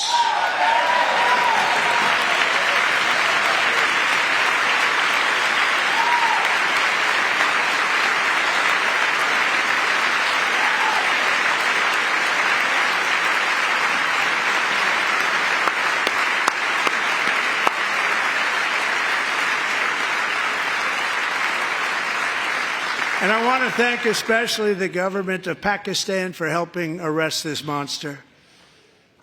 This was a very momentous day for those 13 families who I actually got to know very well, most of them, whose children were murdered, and the many people that were so badly, over 42 people, so badly injured on that fateful day in Afghanistan. What a horrible day. Such incompetence was shown. That when Putin saw what happened, I guess he said, wow, maybe this is my chance. That's how bad it was. Should have never happened. Grossly incompetent people. I spoke to many of the parents and loved ones, and they're all in our hearts tonight. Just spoke to them on the phone. We had a big call every one of them called, and everybody was on the line, and they did nothing but cry with happiness. They were very happy, as happy as you can be under those circumstances. Their child, brother, sister, son, daughter was killed for no reason whatsoever. In the Middle East, we're bringing back our hostages from Gaza. In my first term, we achieved one of the most groundbreaking peace agreements in generations, the Abraham Accords.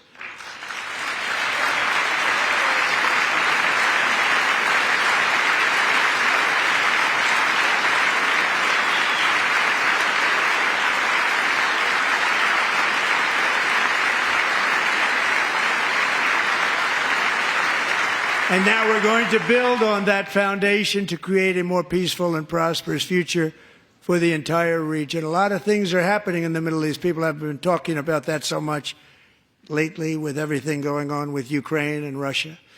But a lot of things are happening in the Middle East. It's a rough neighborhood, actually. I'm also working tirelessly to end the savage conflict in Ukraine. Millions of Ukrainians and Russians have been needlessly killed or wounded in this horrific and brutal conflict with no end in sight. The United States has sent hundreds of billions of dollars to support Ukraine's defense with no security, with no anything.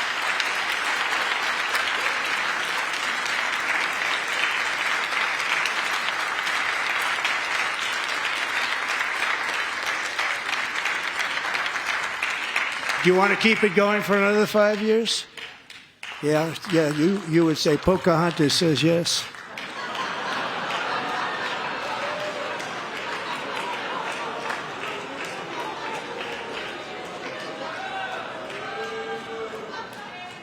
$2,000 people are being killed every single week. More than that. They're Russian young people. They're Ukrainian young people. They're not Americans. But I want it to stop. Meanwhile, Europe has sadly spent more money buying Russian oil and gas than they have spent on defending Ukraine, by far. Think of that. They've spent more buying Russian oil and gas than they have defending. And we've spent perhaps $350 billion, like taking candy from a baby. That's what happened. And they've spent $100 billion. What a difference that is. And we have an ocean separating us, and they don't. But we're getting along very well with them, and lots of good things are happening. Biden has authorized more money in this fight than Europe has spent, by billions and billions of dollars. It's hard to believe that they wouldn't have stopped it and said at some point, come on, let's equalize. You got to be equal to us. But that didn't happen. Earlier today, I received an important letter from President Zelensky of Ukraine. The letter reads, Ukraine is ready to come to the negotiating table as soon as possible to bring lasting peace closer. Nobody wants peace more than the Ukrainians, he said. My team and I stand ready to work under President Trump's strong leadership to get a peace that lasts. We do really value how much America has done to help Ukraine maintain its sovereignty and independence. Regarding the agreement on minerals and security, Ukraine is ready to sign it at any time that is convenient for you. I appreciate that he sent this letter, just got it a little while ago. Simultaneously, we've had serious discussions with Russia and have received strong signals that they are ready for peace. Wouldn't that be beautiful? Wouldn't that be beautiful?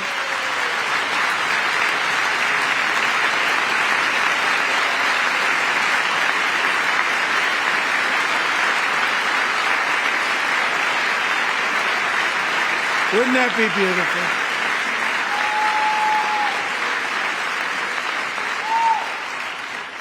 It's time to stop this madness. It's time to halt the killing. It's time to end this senseless war. If you want to end wars, you have to talk to both sides. Nearly 4 years ago, amid rising tensions, a history teacher named Mark Fogel was detained in Russia and sentenced to 14 years in a penal colony. Rough stuff. The previous administration barely lifted a finger to help him. They knew he was innocent, but they had no idea where to begin. But last summer, I promised his 95-year-old mother, Malphine, that we would bring her boy safely back home. After 22 days in office, I did just that, and they are here tonight.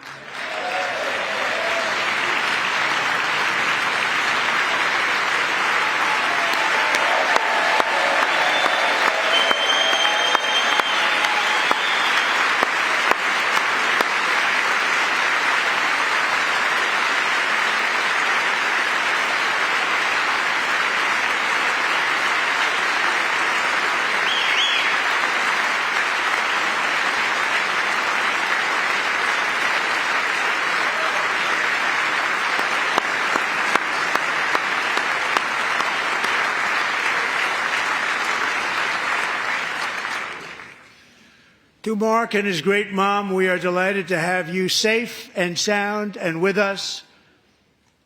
As fate would have it, Mark Fogel was born in a small rural town in Butler, Pennsylvania. Have you heard of it? Where his mother has lived for the past 78 years. I just happened to go there last July 13th for a rally. That was not pleasant. And that is where I met his beautiful mom right before I walked onto that stage. And I told her I would not forget what she said about her son. And I never did I? Never forgot. Less than 10 minutes later, at that same rally, gunfire rang out, and a sick and deranged assassin unloaded 8 bullets from his sniper's perch into a crowd of many thousands of people. My life was saved by a fraction of an inch, but some were not so lucky. Corey Comparator was a firefighter, a veteran, a Christian, a husband, a devoted father, and above all, a protector. When the sound of gunshots pierced the air, it was a horrible sound. Corey knew instantly what it was and what to do. He threw himself on top of his wife and daughters and shielded them from the bullets with his own body. Corey was hit really hard. You know the story from there. He sacrificed his life to save theirs. 2 others, very fine people, were also seriously hit. But thankfully, with the help of 2 great country doctors, we thought they were gone and they were saved. So those doctors had great talent. We're joined by Corey's wife, Helen, who was his high school sweetheart, and their 2 beloved daughters, Allison and Kaylee. Thank you.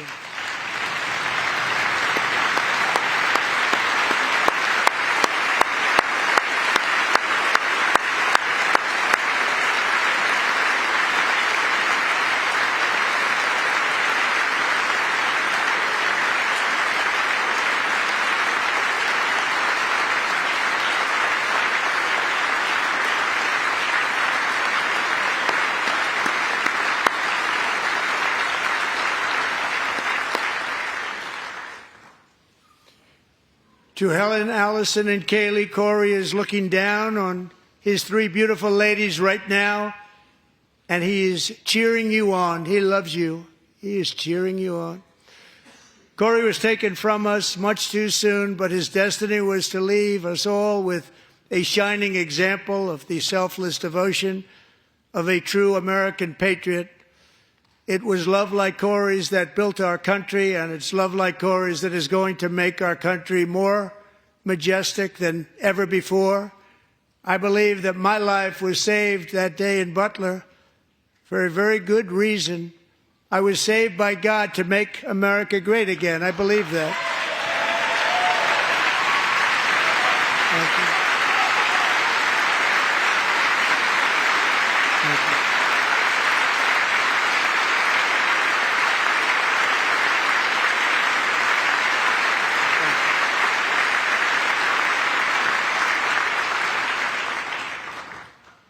Thank you very much. From the patriots of Lexington and Concord to the heroes of Gettysburg and Normandy, from the warriors who crossed the Delaware to the trailblazers who climbed the Rockies, and from the legends who soared at Kitty Hawk to the astronauts who touched the moon, Americans have always been the people who defied all odds, transcended all dangers, made the most extraordinary sacrifices, and did whatever it took to defend our children, our country, and our freedom.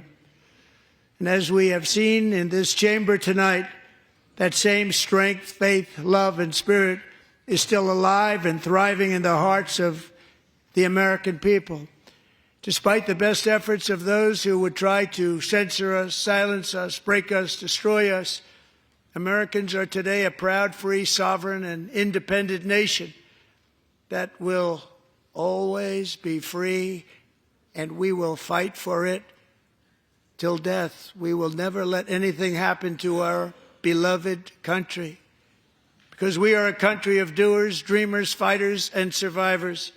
Our ancestors crossed a vast ocean, strode into the unknown wilderness, and carved their fortunes from the rock and soil of a perilous and very dangerous frontier.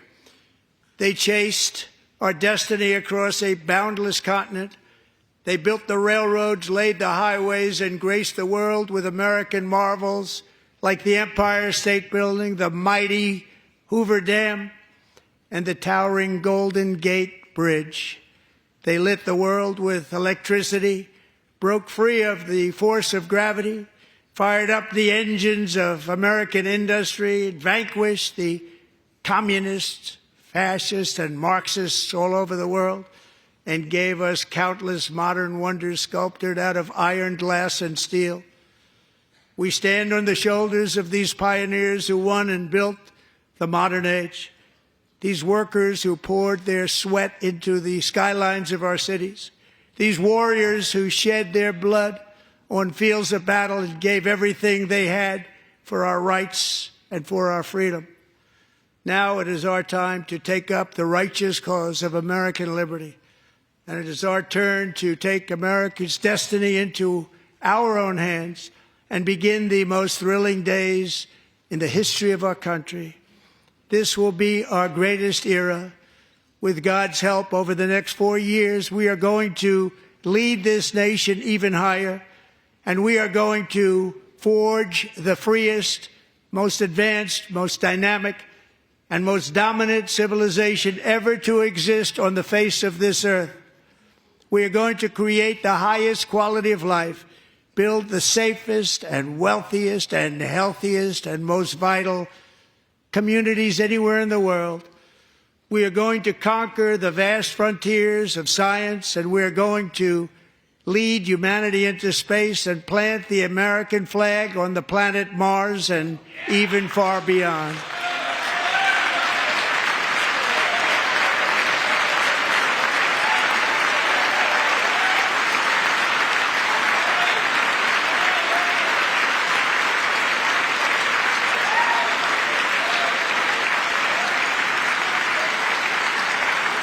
And through it all, we are going to rediscover the unstoppable power of the American spirit. And we are going to renew unlimited promise of the American dream. Every single day, we will stand up and we will fight, fight, fight for the country our citizens believe in and for the country our people deserve.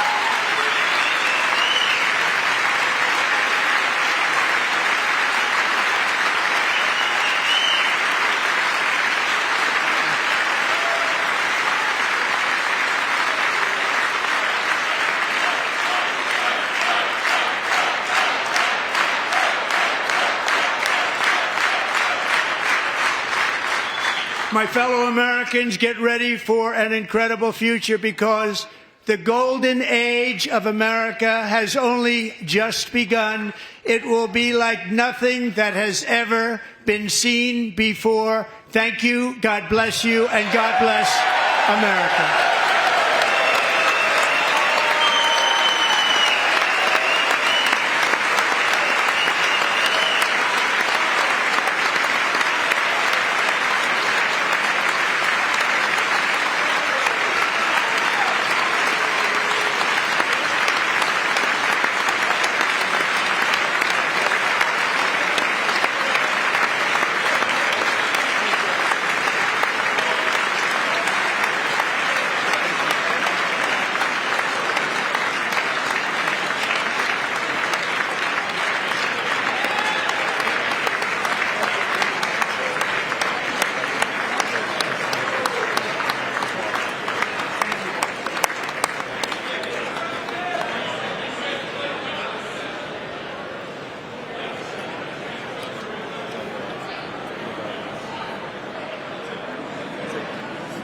Thank you very much. Great job.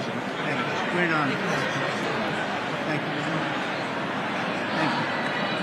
Get this place going, all right? Thank you. It's a great honor. Thank you. Thank you, Mr. President. Thank you very much. Very much. Thank you very much. Appreciate it. Thank you. I see you soon. Young people from all over there. Well, I'm trying to. Great guy. Thank you. That's your favorite. Thank you. Thank you. Thank you very much. Appreciate it. Howard. Thank you again. Thank you again. Won't forget. So good. Yeah, it's good. So good, sir. Thank you. Terrific, Mr. Really terrific. Really outstanding. Thanks. Thank you. Yes, sir. Thank you. Good job, Mr. President. Thanks. Thank you. We got you. Great. Mr. President, one of your best speeches. Thanks again, Mr. President. Thank you, Mr. President. Thanks for the phone call last night, too. Absolutely. You know that. Thank you very much. I'll do this. Give me the information. I'm not going to give you. Sorry. Thank you, everybody. Great speech. Great speech. Best speech ever. Yes. Good. Congratulations. Good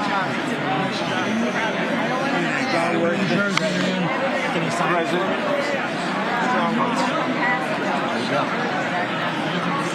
President Roger Williams, thanks for the call. I love Roger Williams. Thank you. You don't have to introduce yourself. Thank you, sir. Mr. President. I know you better than you do, Roger. Thank you so much. My great baseball. America Good is- job. Great job you're doing. America is back. Thank you so much, Welcome you Mr. back to President. Pennsylvania anytime, sir. They stood for. Thank you all. They stood for another country, not our country. That was phenomenal. Sir. It's hard to believe, isn't it? That was fantastic, sir. That was Thank you very much. Thank you. quick selfie. Mr. President. Good job, Mr. President. Thank you so much. Great speech, sir. Great speech. Yes, sir. President back to Pennsylvania. Oh, they're just careful. I was saying it all. Absolutely. West Virginia loves you. Oh, good. How you doing? All right? Did you get a chance to shake his hand earlier? Do you want me to get a picture of you shaking his hand or anything? You're good. Thank you very much. Let's do biofilm. Thank you, darling. Mister, thank you. I love you. Best speech on the floor ever. Yeah, it was so good. Thank you So very good. much. Hey, you rocked it, Mr. President. We're with you, 100%. Crushed. Thank you. Really good. It was Congratulations. awesome. Yeah. Best speech ever. Thank you. Mr. President, that was a great speech. That was awesome. God bless you. It was. Thank you. Great job. Let's go. Get down to that. You get down. Good luck. Yes, sir. Thank you. It's so great. It's Thank you, everybody. Good job. Thank you for mentioning God needs to help us. Thank you, Mr. It's President. true. Mr. President. Thank you. Thank you. Great speech. Great speech. Thanks for taking my call. Good luck. Yeah. My man. Thank you for standing You strong. really triggered those people. Yeah. Tremendous, Mr. President. Thank Somebody you. did. Thank you so much. Thanks for the beneficial ownership and this week. That was Oh, a good yeah. one. Thanks for mentioning farmers. Well, we love our farmers. Thank you, man. Thank you, Mr. President. You earned this night. Thank you very much. Appreciate it. Worked hard. Thank you, man. Proud of you. Thank you, Mr. President. Thank you so much. Thank you. Great again, brother. Thank you. Good for being here. I did indeed. You better believe it. Very well I did a done, good sir. endorsement. President, home run. Thank you very much. job. You killed it. Thank you, Mr. President. Thank you, everybody. You did great. Thank you.